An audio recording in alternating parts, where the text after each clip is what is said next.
Well, as you can see here, we have Corey Wood from UAM here joining us today. Corey was the overall #1 selection here in our all-time GAC baseball player draft. Is picked by then Michael Westbrook, but now part of Daniel Gallegos' team here. Corey, I know you're now on a golf course here. I assume that the swing carried over pretty easily, right? I'll be honest, guys. It took some practice. I found myself pulling the ball a little bit and a real bad slice there. So I've been working on that for the last little while. So, but it's coming along nice. Well, let's talk about your sport of excellence there at UAM in baseball, especially that special 2016 season. How did that season feel like when you were starting it? It could have been that special for you after coming off of 2015. I thought we had a great group. Like in 2015, it didn't really go our way, but going in 2016, we had a lot of returning guys. A lot of guys were kind of hungry to prove ourselves, and as soon as we got to the field every day, everybody was ready to go. Everybody was in the same mindset. So we knew we had a special group there. We just needed to prove it on the field, and it's kind of it feels like yesterday that we were out there, but no, like I said, it's something I'll never forget, and I still keep close contact with a lot of those guys. So it was a special group, and I was lucky to be a part of it. Well, we had actually earlier in this part of the draft, we had one of your former teammates there, Braden Chambers, on, and he spoke about in fall ball in 15, where you seem to know what was coming from him routinely. You took him deep 4 times. Just what kind of presence did he have on the mound? I know he was still a young kid there in 16 that you saw out of him, and then into the pitcher he grew into. Yeah, Braden. I mean, he was a real just an ultimate competitor. Say what you want about the fall. Whenever he got on that mound, he was a bulldog, and being a young kid and not really knowing what to expect, he definitely solidified a rotation. The numbers speak for themselves, right? And Braden was kind of ahead of his time with that. There was a couple guys, Dawson Mosier as well, was one of those guys where he was a younger kid but played a huge role in that team. So I got nothing but love for those guys. So you joined in 15 after the 2014 season. Could you say that this was a program that was going to be, like I said, a perennial NCAA team on the rise, coming off of 14, or taking something else? See that come to fruition? You said 15 didn't go as well as you all had hoped, but how important was that when you start your time at UAM? It was a special, a really special time there. That group, when I first got there, you could tell it was a close-knit group. Those guys really cared for each other, and a lot of kids that a lot of guys that had grown up together, I think, and just kind of really set the culture, and it really carried over to kind of to my group.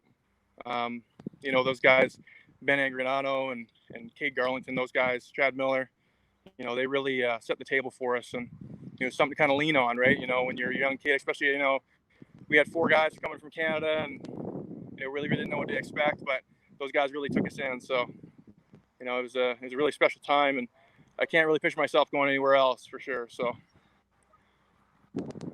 Hey, Corey, have you been able to, looking back on that 2016 year, obviously was unbelievable, and over half your hits went for extra bases. Your 26 home runs, 20 doubles, 2 triples, showing off the speed.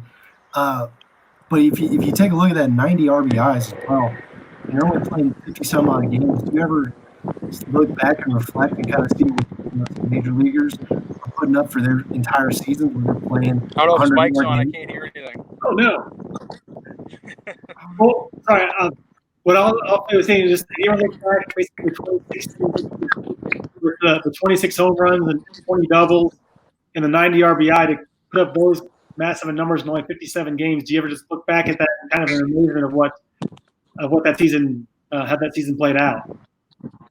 Yeah, it's something that people at home and stuff like that, they still kind of bring it up to me, and it's hard to kind of grasp. You look at the numbers and stuff, but it was such in the moment. I didn't really think about it.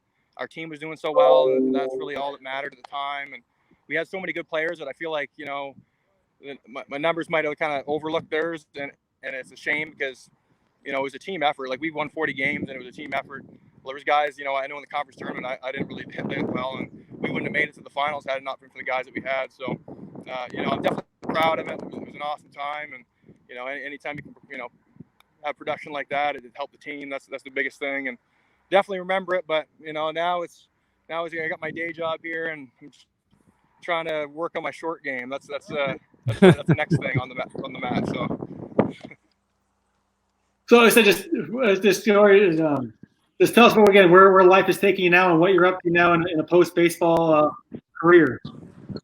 Yeah, so back home, I mean, the forestry industry is pretty big here, so I've been in that kind of ever since I got back. Kind of just got back, was playing some senior baseball here. Didn't really know if I might get picked up or whatever, and had some opportunities, maybe go play some independent, and I was pretty reserved. After everything happened, I was ready to move on at that point. So really happy to be back home with my family and stuff like that. You're away for 6 years or so, kind of pursuing this dream, and you really miss the family members and stuff like that you have around, and birthday parties and all that stuff. So I'm happy to be home, right back where Fredericton, New Brunswick, where I'm from, and like I said, it couldn't be better. So. Well, Corey, thanks for taking the time to look back at us on your time there at UAM with us again. Corey Wood, the number one overall selection of our GAC all-time baseball draft. Again, thanks for the time, and hit him straight. Thanks, guys, and I appreciate what you guys are doing too, kind of promoting the game and the conference. You guys do a great job in there, so thanks for having me be a part of it. Appreciate it. Take care, Corey. See you guys. Thanks.